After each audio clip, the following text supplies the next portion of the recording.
saaka waxaan u fadhinaa guul aad u weyn dhagax dhigi bangiga dhiigga saad la socotiin waxay ahayd muhiimad tiirka ugu weyn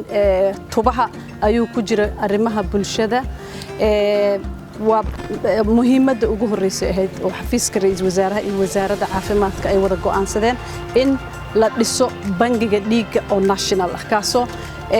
dabooli doona baahi badan oo aad ogtihiin markii laga soo bilaabo qaraxii 14 dhacay dad badan oo Soomaaliya waxay nooga dhinteen dhiig la'aan iyo dhiig bax iyo laga gaari waa isbitaalka ku dhaxeena agtiisa ku yaala waa isbitaalka hooyada iyo dhallaanka oo iyada naftirkeeda ay tahay hooyooyin badan ay u dhimanayaan dhiig la'aan iyo caruur badan marka waa milestone weyn la gaaray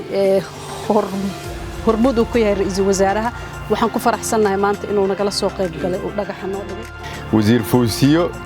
iyo dhammaan wasaaradaha qaybta ka ah tubta arrimaha bulshada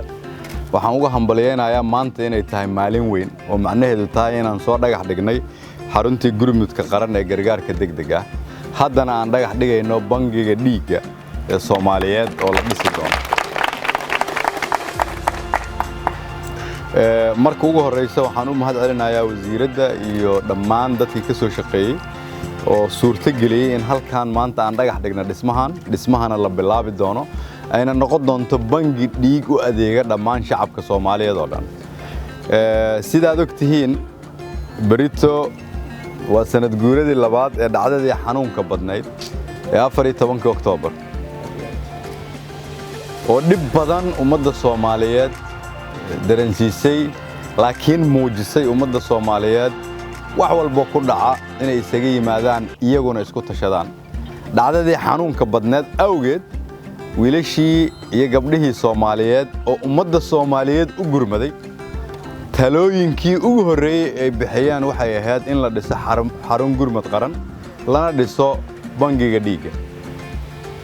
waxaan uga mahad celinayaa dadaalkii ay muujiyeen wiilashii iyo gabdhihii